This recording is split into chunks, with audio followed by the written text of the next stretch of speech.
How bizarre, in terms of all the things that you've covered in your years covering the NBA, was this?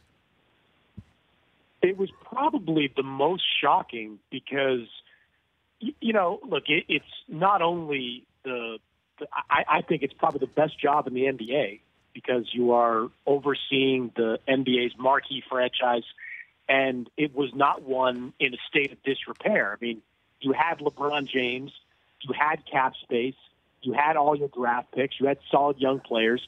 It was a disappointing year, but the cupboard isn't exactly bare in LA, and you've got carte blanche to do whatever you want, which Magic basically affirmed in that press gaggle the other day.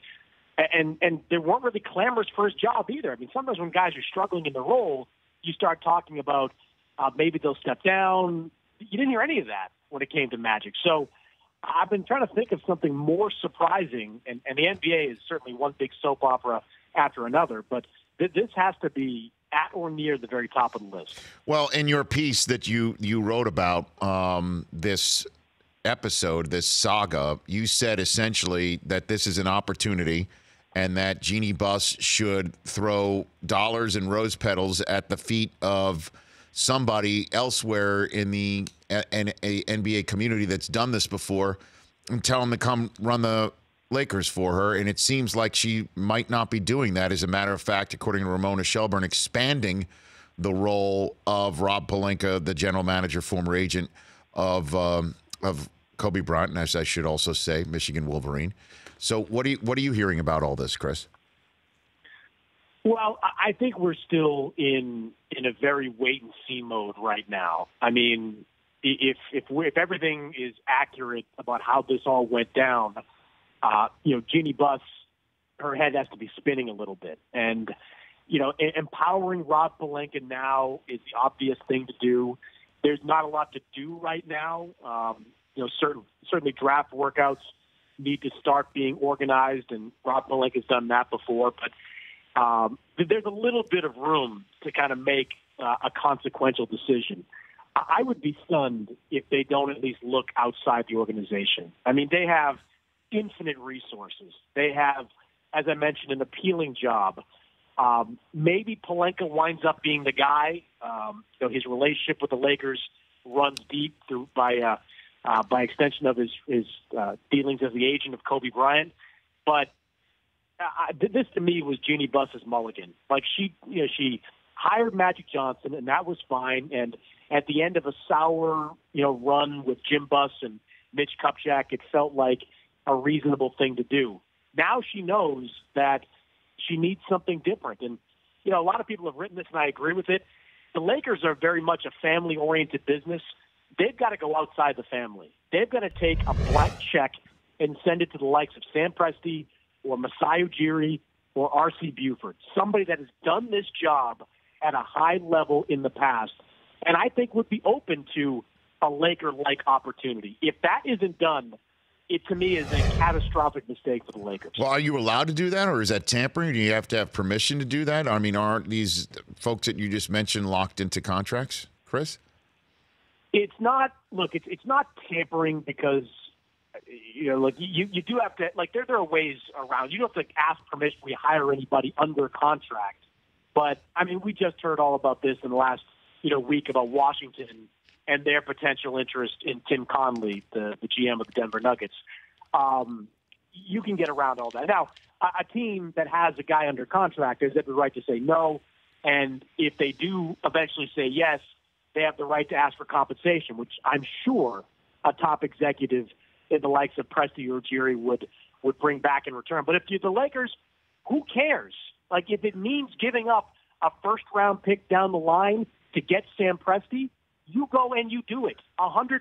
Same thing with Masai Ujiri or R.C. Buford. Everybody looks at R.C. Buford as like this San Antonio fixture for life. Has anybody ever really asked him to do something else? Like, has anybody offered him a whole bunch of money to run his own team? I wonder what he would say in that particular situation. Chris Mannix is Sports Illustrated here on the Rich Eisen Show. Last one on this, and I guess it was perfectly timed. Dwayne Wade's finale for LeBron to show up and be there for a friend, because I think a lot of people because they always assume the worst when it comes to LeBron in terms of being power hungry and needing to have the control, that he's out there a day after all this happens, living his own life, living his best life.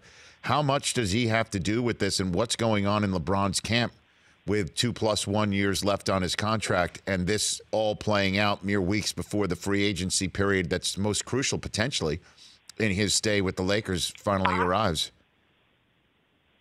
Yeah, I don't think that LeBron had anything to do with Magic's decision to resign. I think that what he said at that press gaggle represented, a large percentage of why he chose to walk away. That, look, he just doesn't have the stomach to do this on a daily basis. The NBA being such a global game now, you've got to hop on planes and fly to, Croatia or Russia to scout guys on a whim. That's what all these GMs do. I mean, you saw the documentary on Giannis over All-Star Weekend. John Hammond, the GM of the Bucks, then just hopped on a plane when he heard about this kid and went out and scouted him and bought into him at that time enough to make him a mid-first round draft pick. So I don't think Magic had all that in him. Now, LeBron has put the Lakers kind of in a difficult situation because if LeBron wasn't there, you could certainly make an argument that the Lakers were on a pretty reasonable rebuilding track, right? I mean, they've drafted very well over the last couple of years. Kyle Kuzma was a terrific pick. Josh Hart was a terrific pick. The jury's kind of out on Lonzo, and you can argue that Jason Tatum and De'Aaron Fox would have been better picks. But I think Lonzo can become a starting level, high-level NBA point guard. But because LeBron is there, everything has to be accelerated, and you have to find a way to piece together a winner. That's the ultimate conundrum for either Rob Pelinka or the next GM that comes in there. Do you build a team the right way, or do you try to, cut and paste together a contending type team in the hopes that LeBron at age 34 can still elevate that team to a championship level team? It's a quandary that I think the Lakers are in, because the right thing to do is to build it slowly, use your lottery pick this year, get the right guy, go out and try to sign a top-tier free agent. But if you don't get him, don't overspend on long-term contracts like they did in the past with Timothy Mozgov and Lou Aldeng. But you run into that problem with LeBron because he's got 2 years maybe with the ability to lead a team to a championship as the number one guy. And it's tough to make that work. Timeline it for me. How do you see the timeline here in Los Angeles with Luke Walton and Jeannie Buss making a decision? What's your best guess on that?